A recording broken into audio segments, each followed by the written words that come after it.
And welcome, Hoosier fans, to another episode of Doing the Work, the first show on the Back Home Network covering Indiana women's basketball. I'm your host tonight, Kathy Amos, and I'm joined by my co-host, Jeff Marlowe. Tonight, we are also joined by a very special guest, Chloe Peterson. Chloe has just been assigned to cover the IU women's basketball beat on the Indy Star, and she joined the Star in May. And tonight, we will be talking about the upcoming Big Ten schedule with her. But as usual, we will start our show as we start every show, and that's with our Hoosier Proud banner moment. And this episode's banner moment started, for me at least, on September 21st when the full schedule was released for the Indiana women. That gave us all a chance to finally dive in and see what is coming for us right around the corner. This was followed up then just earlier this week on October 3rd when they released the TV schedule. So now we can all start to figure out what streaming services we need and start adding that in so we can watch every Indiana women's games. And be sure to watch out for some Black Friday specials, maybe for any of those streaming services you maybe don't subscribe to, because some of them offer some pretty good deals. For example, I heard last year Peacock had a 99-cent per month deal for a year. So just keep an eye out for things like that so that you can be sure to support your women throughout the entire year. And our banner moment is brought to you, as always, by Home Field Apparel. Home Field is constantly releasing new schools or updating their products for schools already in their existing product line. So you're bound to find something for you or anyone in your life that just loves great collegiate gear. And if you don't already have one, you should go out to homefieldapparel.com and use our promo code HOME23. It's a new code from what we had in the past. Again, it's HOME23, and you'll get 15% off of your first order. Again, that website is homefieldapparel.com. Wear one for the team.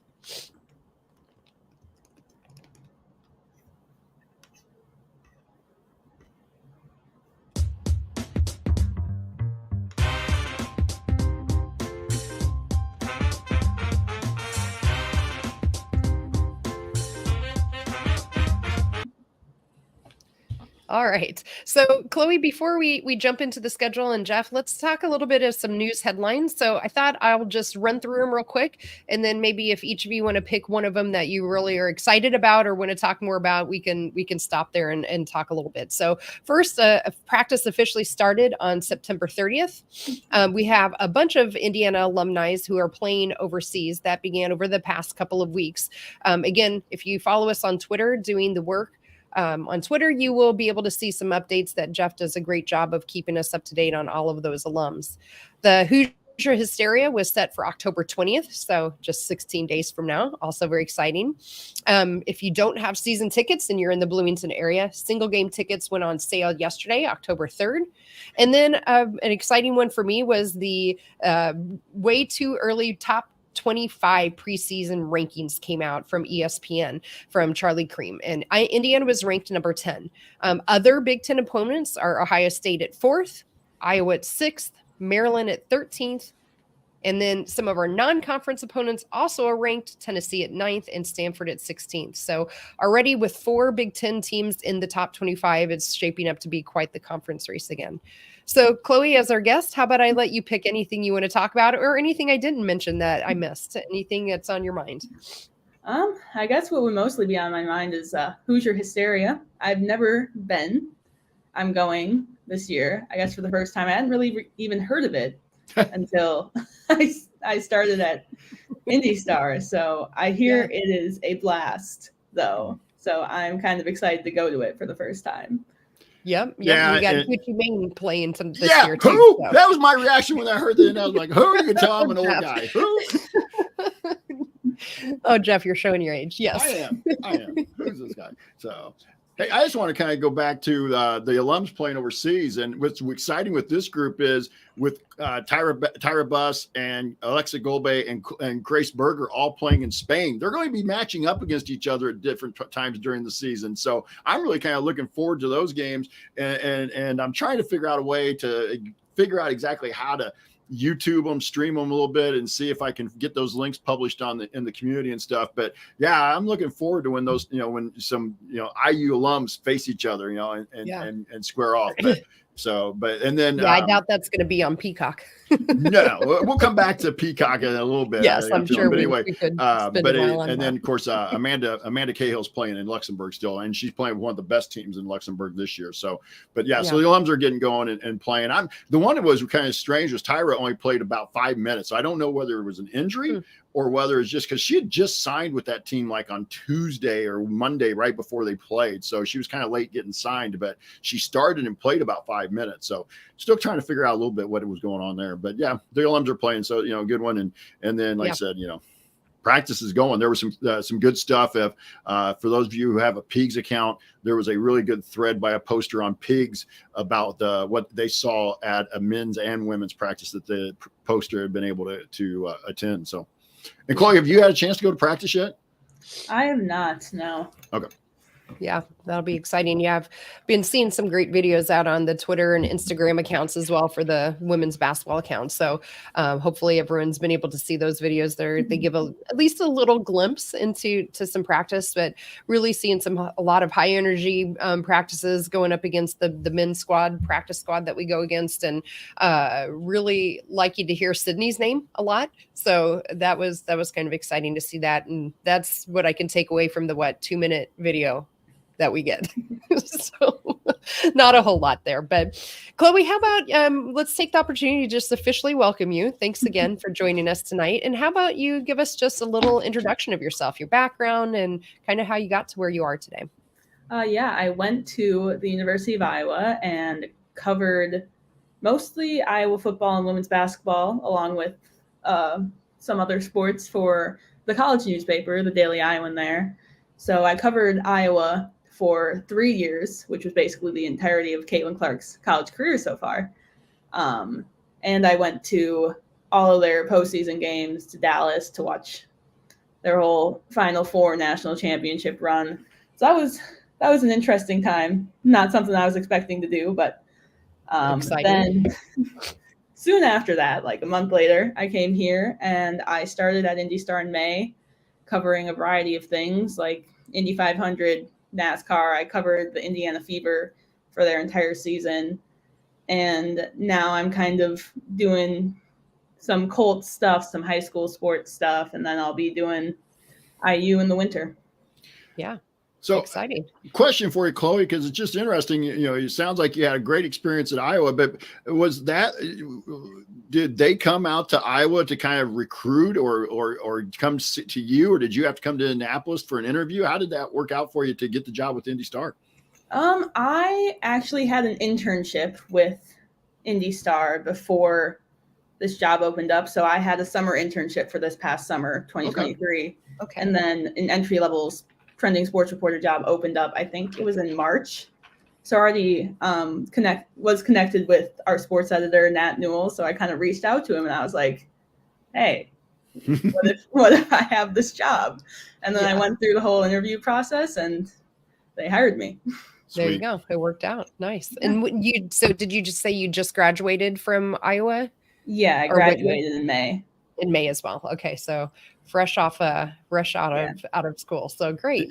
Did you grow up in Iowa? I did not. I grew up in Wisconsin, about half an hour away from Green Bay. Yeah. So were you a Badger fan growing up? Yeah. I wasn't really a big college football person growing up, actually. I kind of got more into it as I started covering it. Wait, what's football? No.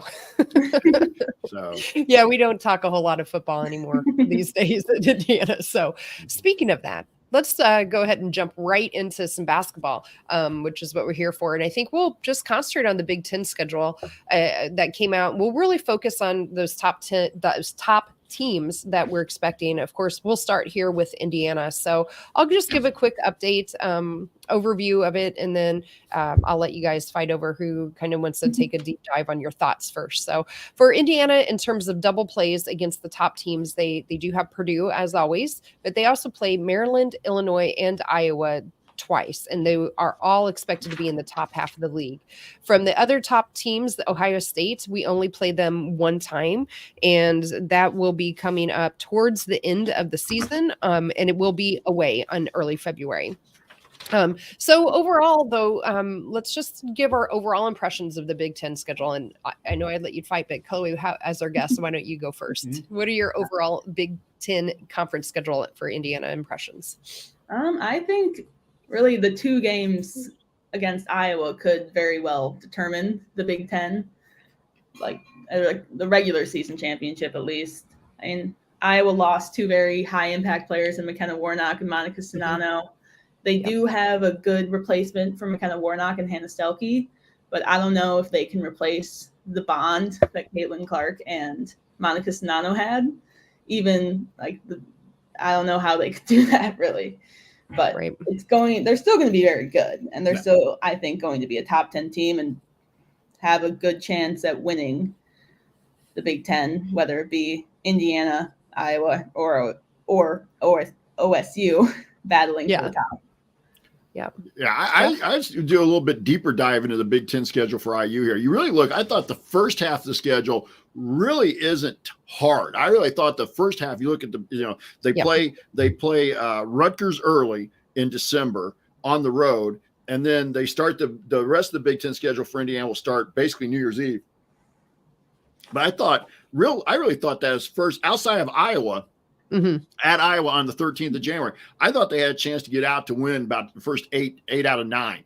Now, I think the key weekend, and I agree with Chloe, I think the Iowa games are going to be really important. I have a splitting with them. We'll talk a little bit about the back end of the schedule a little bit, obviously, here in a second. But to me, though, I think the key for IU women is going to come in that kind of a back-to-back. They go on Wednesday, the 31st of January to Maryland, and then they have to come back and turn around, go on the 4th of February to Ohio State. Both teams are going to be capable of being at the top of the league. We know Brenda Fries does an outstanding job. Ohio State lost a little bit, but they also have one of the best talents in the league coming back. That game, I really think that's one of those are 2 of the games I have us losing in the conference. And I think again, I think if you can get through there and you're not totally out of the picture, then the last 6-7 games, Indiana's got a chance to be right there on the last weekend playing for a championship. Yeah, I thought the same thing, Jeff, when I was looking at our conference schedule. I really thought that, again, it was a little more backloaded. I don't think it's as brutal as last year. Our February last year was incredibly tough. I think it's a little better this year, but like you mentioned, you start January 31st with Maryland, and then you have Ohio State. But then, to finish up, you still have Purdue coming into town. You have Illinois on the road, which, again, after last year, everyone hopefully knows not to sleep on Illinois. You're still at home against Iowa and home against Maryland. So you still have quite a lot of top teams in that, late January into February road that we really have to get through. The nice thing is that a number of those harder games in that February, at least in my mind, they're at home, right? You got Purdue, Iowa, and Maryland. Those of the last February games, they're all at home. So hopefully that gives us an advantage, especially if, our fans continue to show up the way they are expected to, with the season ticket sales being up and now single game tickets going on sale. I expect really fantastic home crowds. Chloe, what are your thoughts on kind of the first versus second half, January versus February schedule for us? Yeah, I think I agree with both of you. It's kind of backloaded, and it kind of was. IU got a bad break in having double plays against Maryland and Iowa this year. But I think with Indiana, all of them, it's the kind of thing where all of them could be winnable.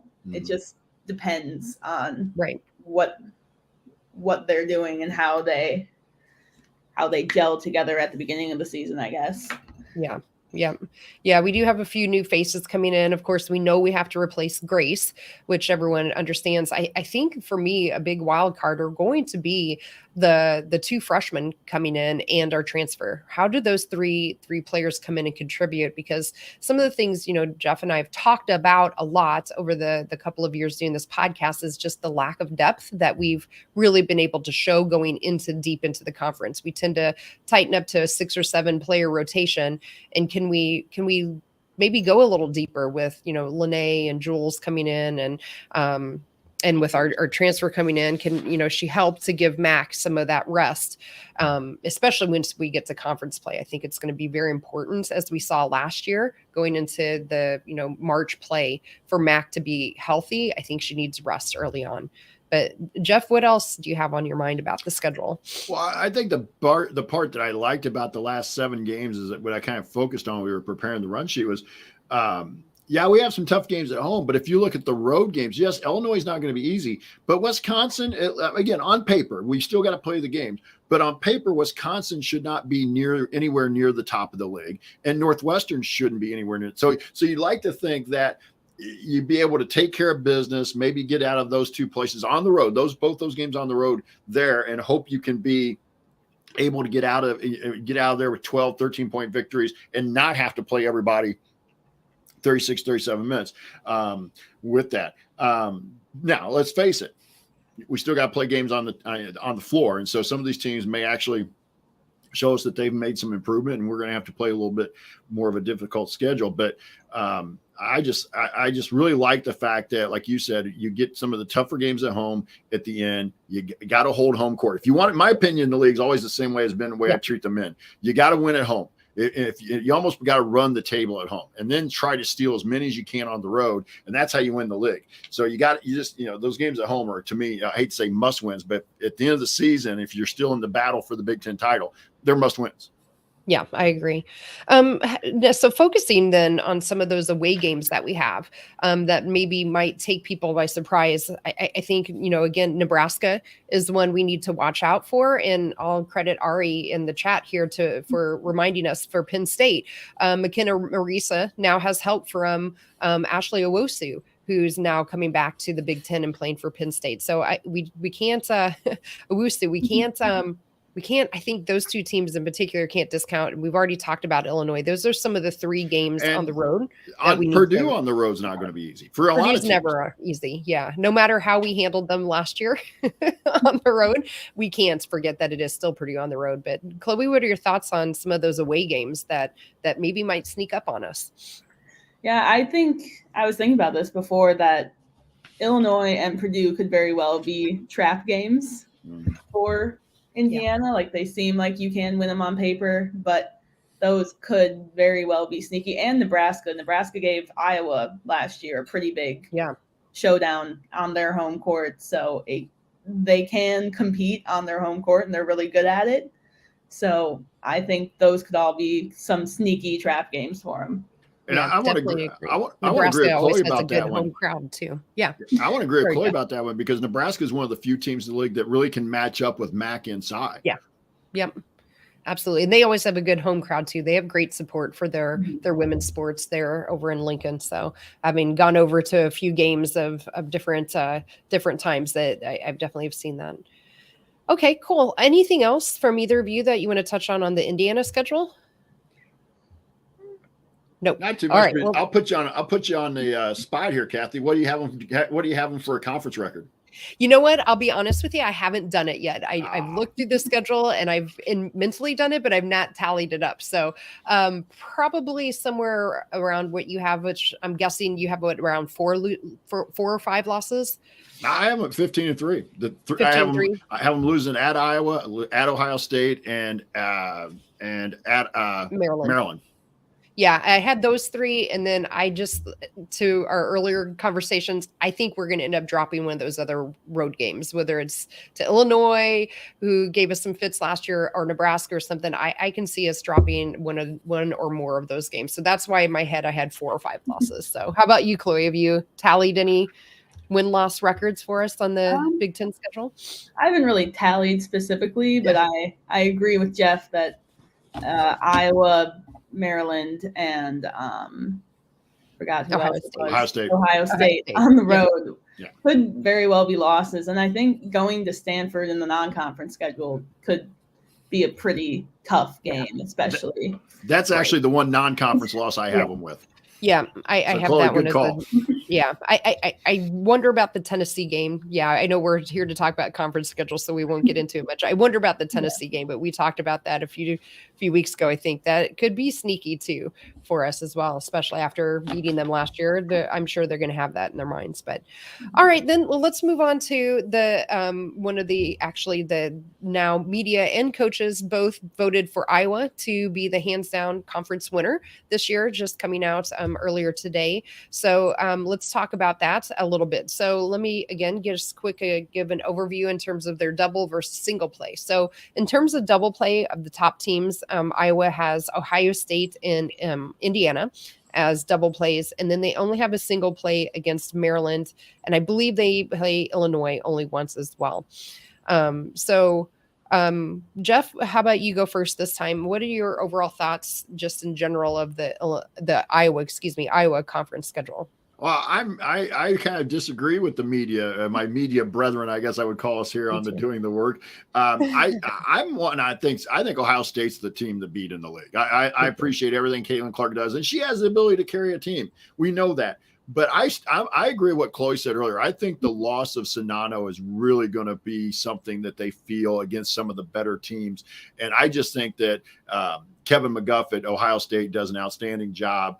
And I just think that Ohio State to me is going to be the team to beat. But we were talking about this a little bit off air. I think maybe before Chloe jumped on, I'm kind of get her interest. Very interesting that the Big Ten schedule is the last weekend is Ohio State at Iowa. And it kind of tells you kind of like IU at Iowa last year. And that ended up not being the conference title game, but it sure might as well been, because that game's going to go down a little bit almost as a legend. Obviously, Caitlin Clark made the shot, but I mean, it was a great game in Big Ten annals. But I think they're kind of looking, the Big Ten's kind of looking that same way. They think Ohio State and Iowa.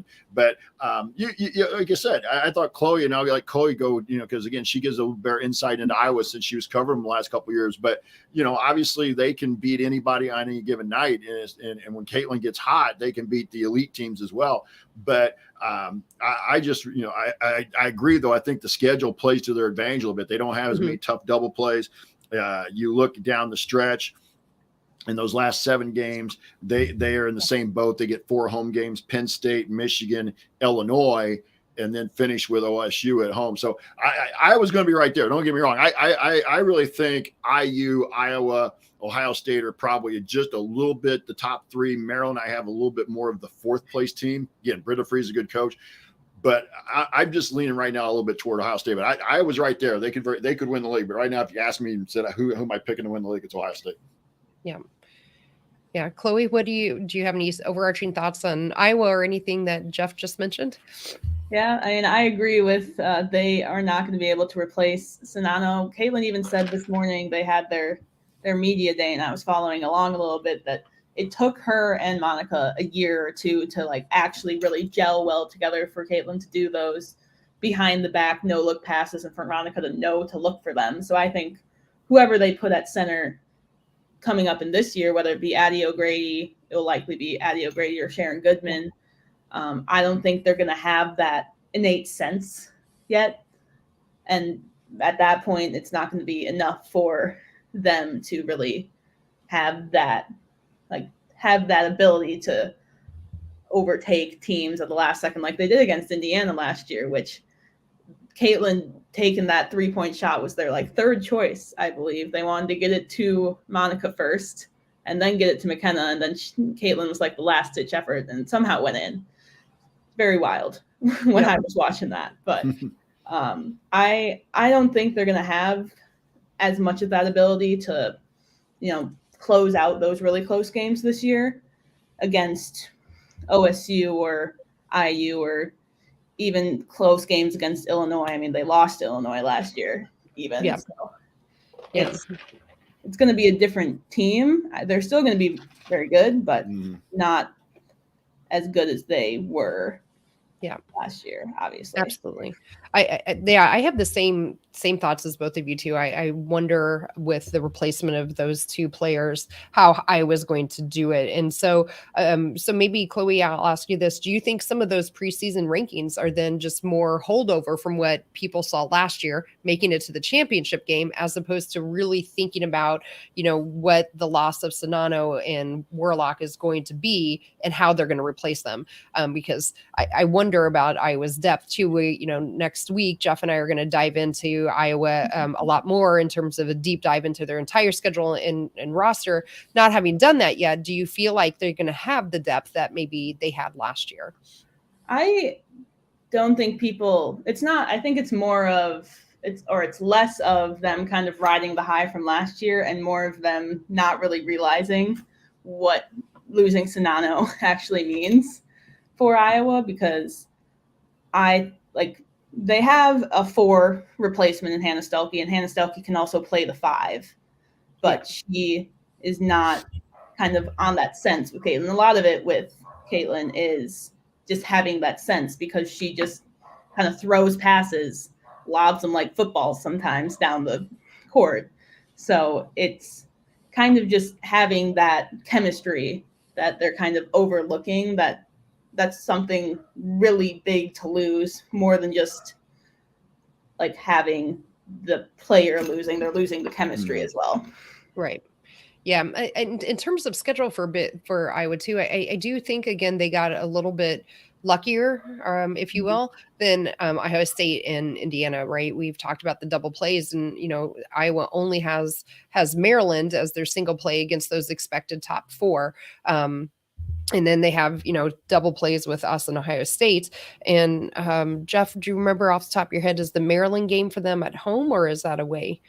I got it pulled up here. I can find it. I'd have to look. I can't remember. I want to say it's in Iowa City, but don't quote me on that. The other thing though is, let's face it though, if Iowa's it's in Maryland, real quick. Okay, yes. So if Iowa's though in that top of the league type, if they're in that battle, that game and the other games where they're going to have sold out crowds is going to there's a little bit of that crowd that's going to be able to push them to a little bit higher level. But I just think right now, I agree with Chloe. Caitlin can do a lot of things, but I just think as the season kind of goes along, you'll feel the lack of the presence of Monica Sonano more and more against some of the better teams. I still think they're going to win 14, 15 league games. Don't get me wrong, maybe even 16. But like I said, I just can't right now. I'm looking at JC Sheldon and the McMahon girl at Ohio State as, to me, those two can really. They can almost be, to a certain degree, it's not the same, but they could very much be. They could be very similar to a Sonano and a Clark. Caitlin Clark, yeah. I think the one thing, the factor for Iowa that we can't discount either, of course, is their home crowd. We already know through season tickets, they've already sold out all of their games. So they've always brought it, with the crowd. And so I expect nothing different this year. So I think that'll definitely play in their favor with their home schedule. So we've talked a lot about Ohio State already. So let's just go ahead and talk some more about them in terms of their schedule. I think, to me, Ohio State seemed to get the worst draw between the top 3, if you will. So they got double plays against Maryland, Iowa, and Purdue, all coming up on their schedule. And while, again, maybe Purdue's not expected in that top half, you just never know what you can expect from them either. This year, I expect them to take a step forward. Their last 7 games, though, so they have, we already mentioned the Iowa game at home, at Iowa to end the season. But of their last 7 games, they only have Maryland at home of those really top teams that are coming in. Although they do have Nebraska, it's that home game again. So I think they're backloaded probably a little less than maybe Indiana is. But how about for you, Chloe? Have you looked a whole lot at Ohio State's Big Ten conference schedule yet? I haven't looked too much at it, but I think really from what I've seen of Ohio State is that they can really cripple anybody with their full court press that they love so much. We saw that in the Big Ten tournament against Indiana, that fourth quarter.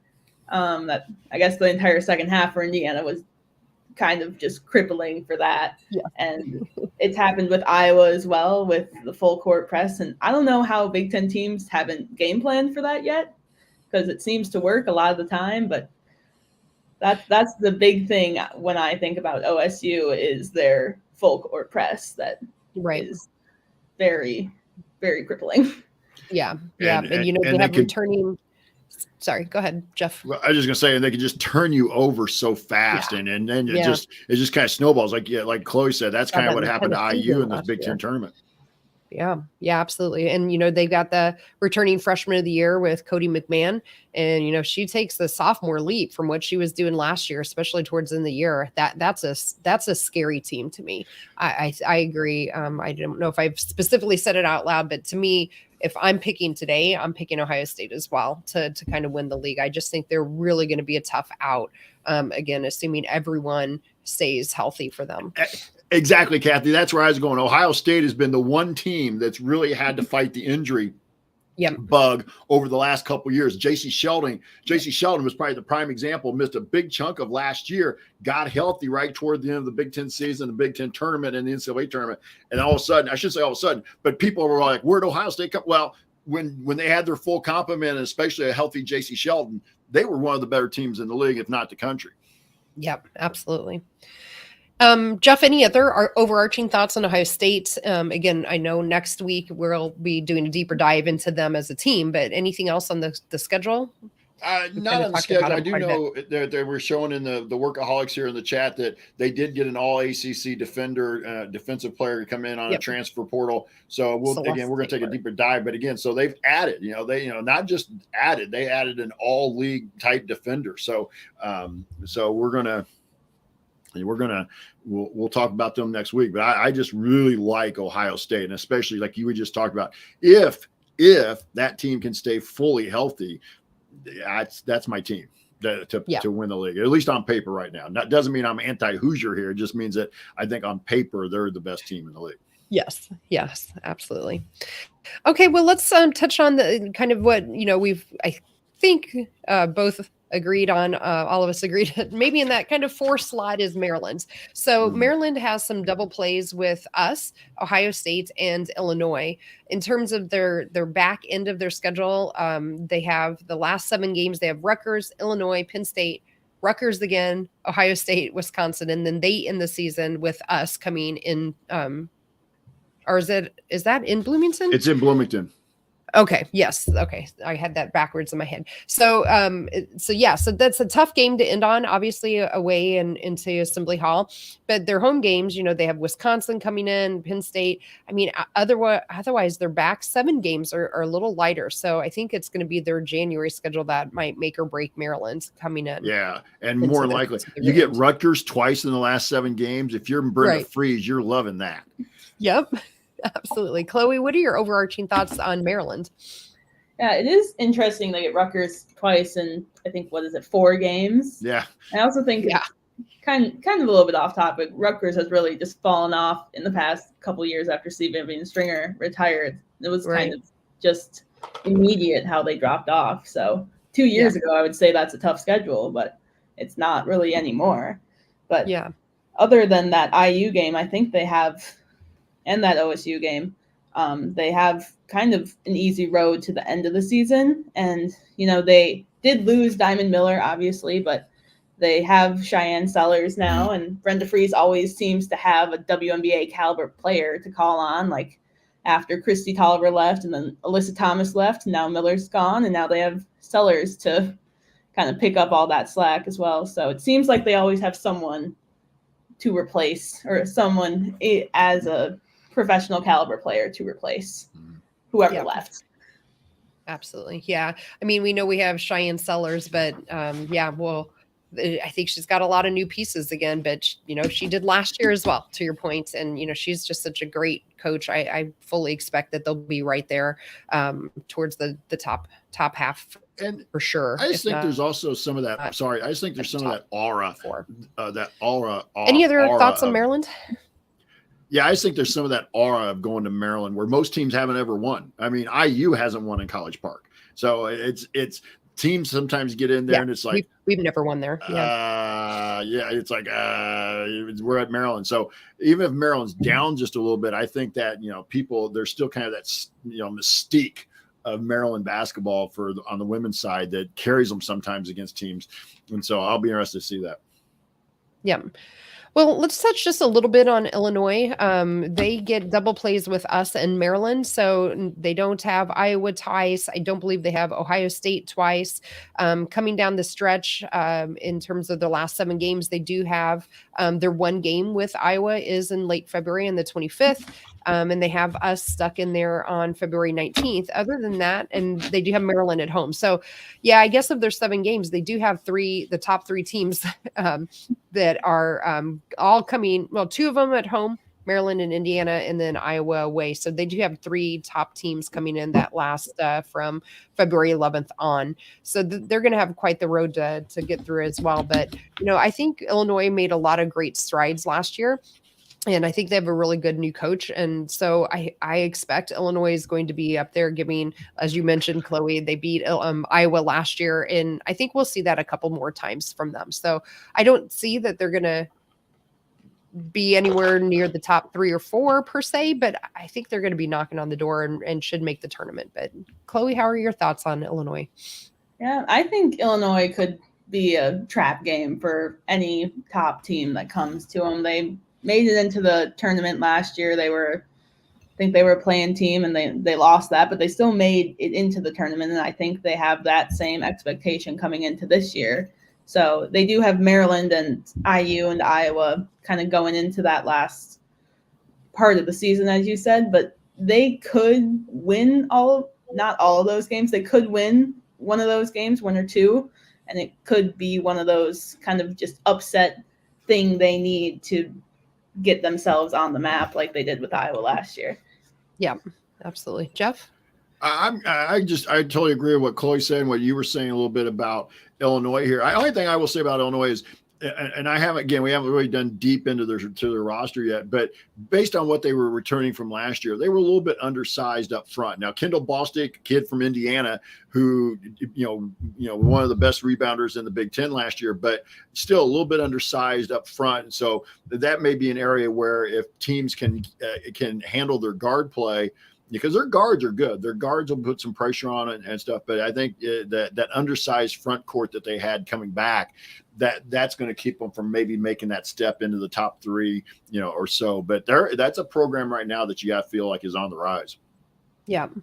Absolutely. So Jeff, you mentioned guard play, and we, Chloe, in case you didn't know, we are live on YouTube. We have some people chatting along with our conversation. We have a couple of folks in the chat that are kind of talking about Indiana's guard play, and with the lack of Grace this year, and having some, of our freshmen coming in that are unknown commodities.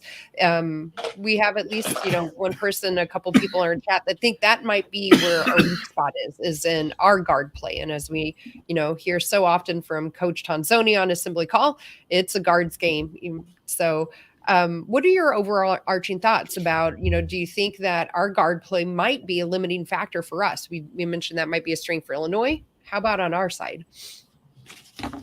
I think it could be a little bit. Like, we're not sure who's going to start in Grace's place at this point.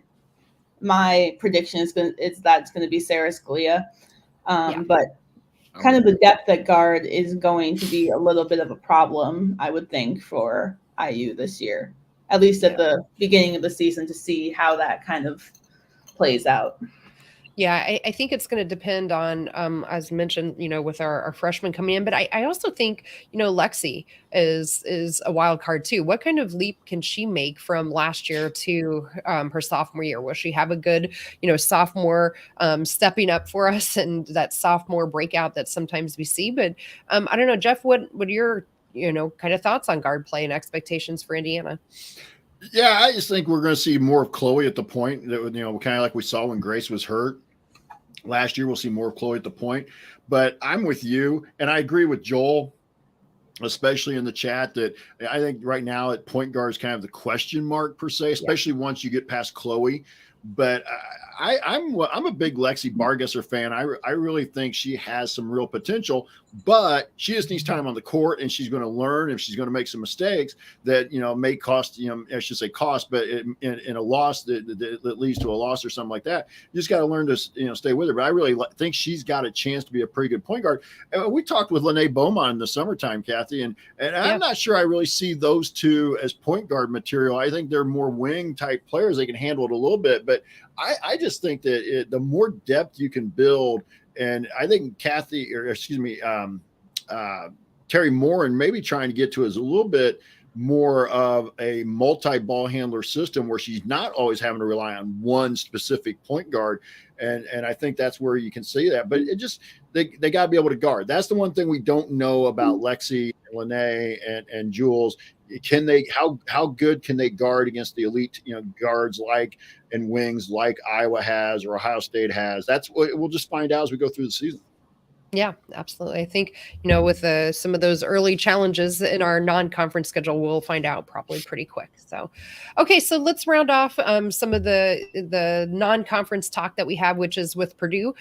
So the only double play of the top teams that Purdue has is against us. So very interesting turn of events, I think, there for Purdue. So, I guess then the question then becomes is coaching and how much can their new coach, my brain just blanked on her name, Katie Geralds. How can Katie Geralds, get that team really going here? I think they made some steps a little bit last year, but I don't know. Chloe, any thoughts on Purdue, our favorite team to talk about? Yeah, we're not allowed to say good things.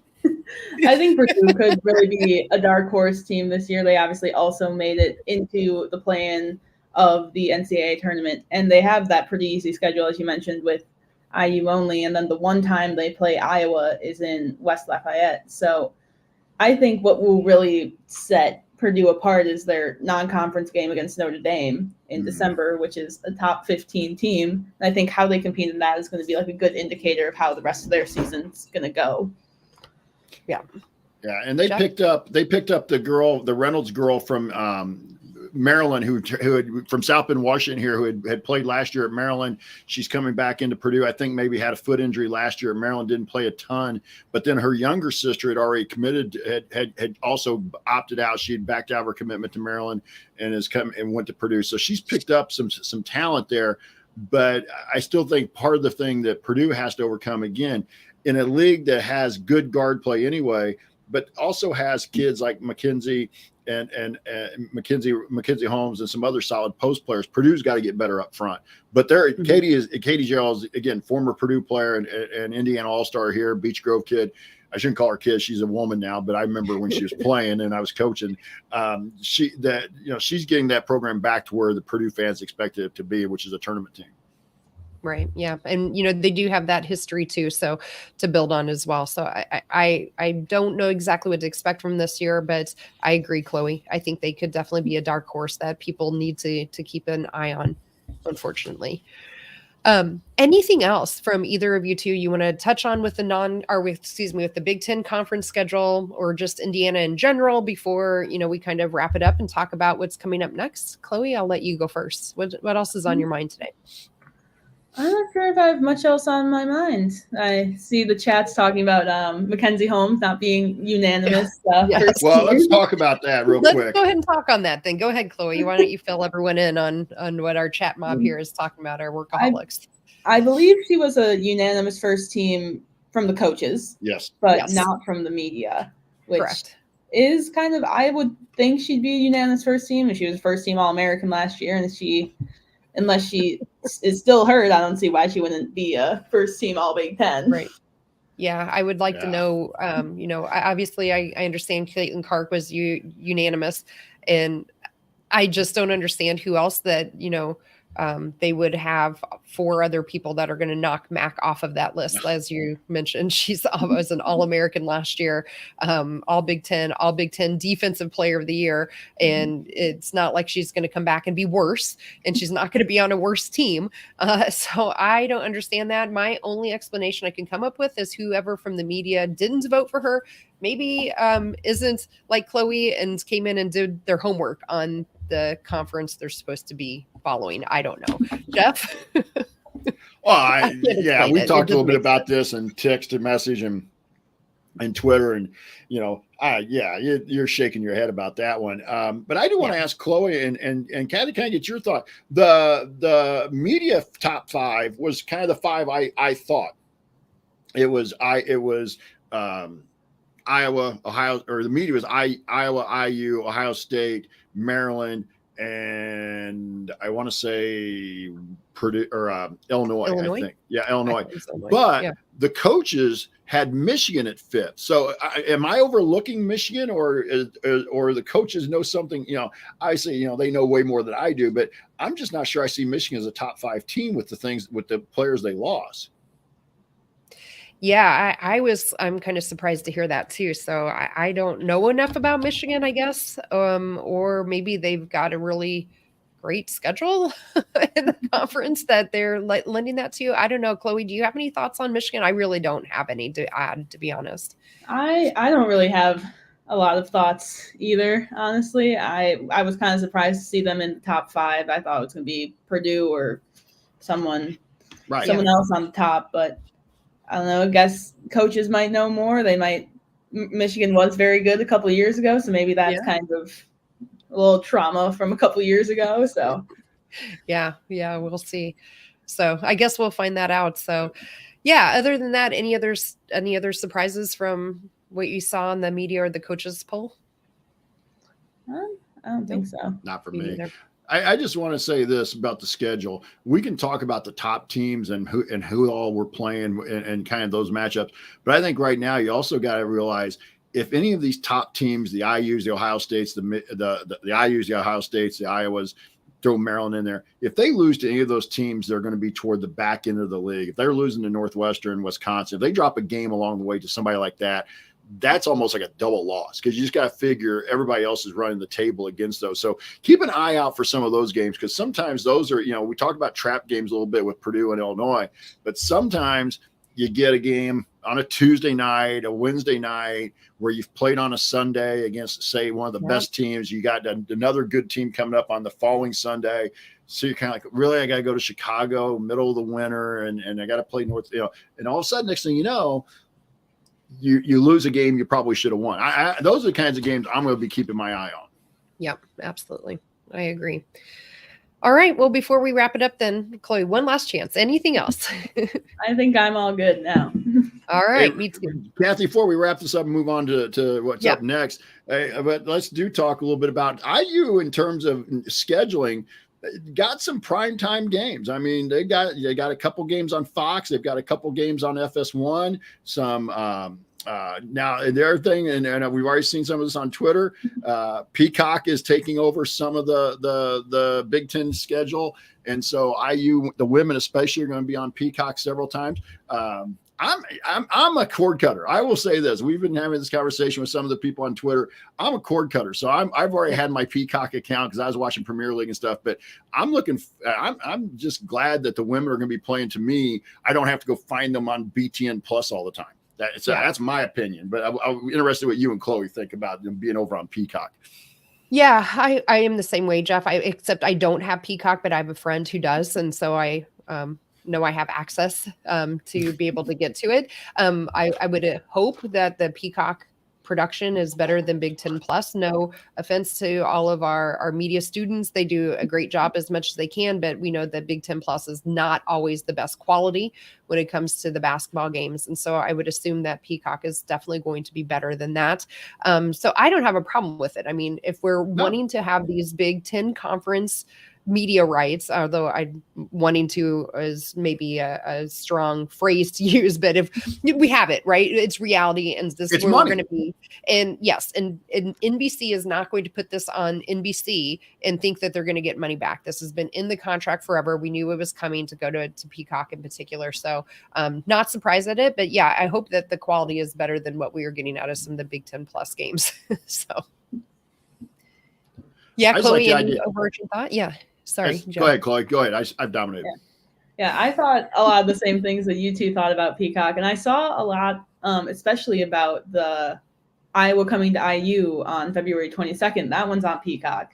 And everyone was wondering, why is that game on Peacock? Like, it's going to be a big game. And I was like, that's the reason. Yes, it's on Peacock. Exactly like, why. Yes. You want people to pay, what is it, $5.99 a month? Yeah. And then pay $5.99 once, then forget to cancel it. So you just keep getting more money. Yeah. Or find maybe they like other content on it and stay a lifelong customer. Who knows? But yes, you're absolutely right. And Iowa's a lot on Peacock. I noticed when I was looking at their schedule, there's a lot of the Iowa women games on Peacock. And we already know the following that Iowa women's basketball have. So of course they're going to pick some of these marquee women's games to put on Peacock. So yeah. And let's face it, even the IU men, that Purdue game, game at Purdue, is it the game at Purdue or the game at IU is on Peacock? Yeah, one of the IU Purdue game. Yeah. And let's face it, it's national. And I will say this again, I'm not necessarily trying to be a cheerleader for Peacock, but to me, that's a national broadcast. Now, you're going to have to pick it up, you're going to have to get the stream, but it's available to everybody who has the Peacock stream. It's all over the country. To me, that's a positive for Indiana women's basketball, is that as many people across the country might be able to watch it. Yeah, absolutely. Totally agree.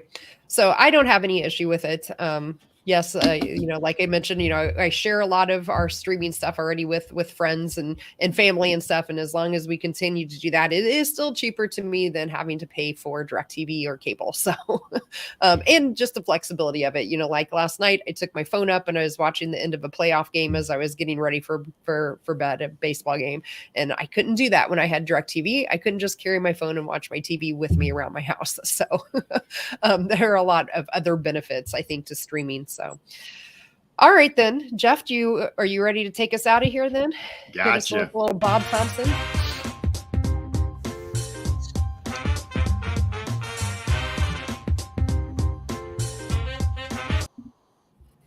All right. So coming up next for Doing the Work specifically, our next episode will be next Wednesday, October 11th at the same time, 8 Eastern, 7 Central.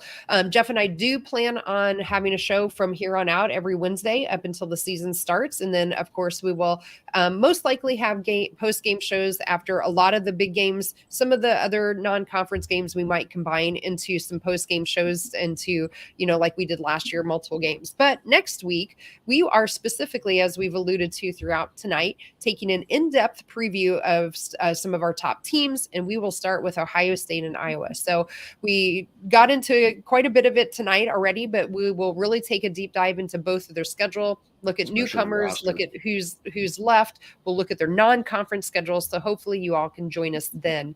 The assembly call on the men's side will be on this Thursday with their normal weekly show tomorrow night. And also on the Back Home Network is Crimson Cast. They are doing a lot of podcasting right now about Indiana football. So if you don't follow them, that's a great place to get your football information, but they are also really good on the men's basketball side as well. So that covers the Back Home Network. And aren't they coming up on their 1,000th episode? Yes, that's right, Jeff. Thanks. I can't imagine. Yes. I don't even know what our number is. I never kept count. Nope.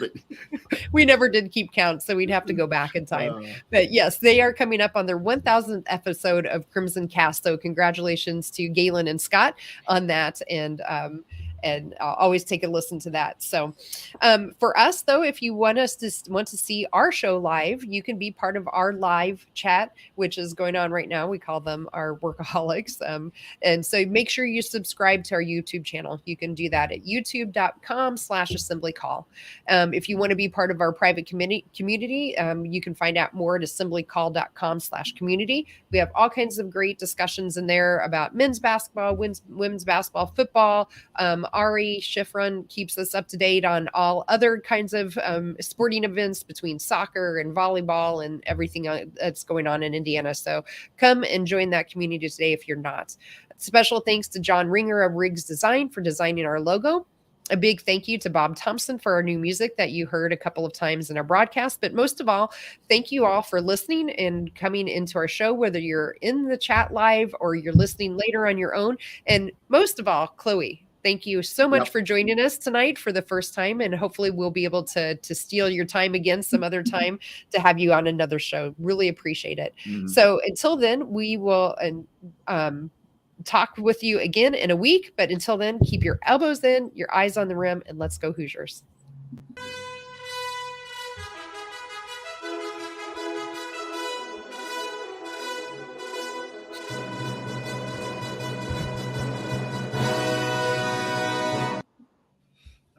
righty.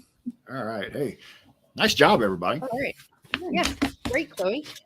Hey, shout out to my son Daniel. My son Danny got his first acceptance today to Mizzou. So nice. What does he want to study? Journalism. I mean, he's journalism. All right. But he wants to do more of the TV side of it. Yeah, that's awesome. And so, Chloe, Indy Star, you're mainly in print, right? Yeah. Would you ever want to think about going over to something more in radio or television, or do you like kind of that print media? I kind of like print. I'm not too good at thinking off the top of my head or forming words, I would say, off the top of my head. But you did great tonight, so great. maybe you can rethink that. I like to write something down, and I'm like, all right, I don't like that, and I can rewrite it before I send it off. So, Awesome. Chloe, you mentioned doing some stuff with the Colts. Again, I realize that the Star probably is a little bit of all hands on deck on a Colts, especially home game. So, but do you do like the visitors, or do you have a certain thing they ask you to do with the Colts coverage? It kind of depends. I usually go out to their practice facility on Wednesdays. And I did just do a big story on their turf. And oh, you did that. I saw the headline. Yeah, and on their turf and how it sucks, but they're not going to replace it, or they're replacing it, but they're not going to replace it with grass. They're replacing it with a different kind of turf. So I know a lot about turf now. A lot about the specific different kinds of turf. I guess I don't pay that much attention, but I did not realize that it's considered to be the worst turf in the NFL.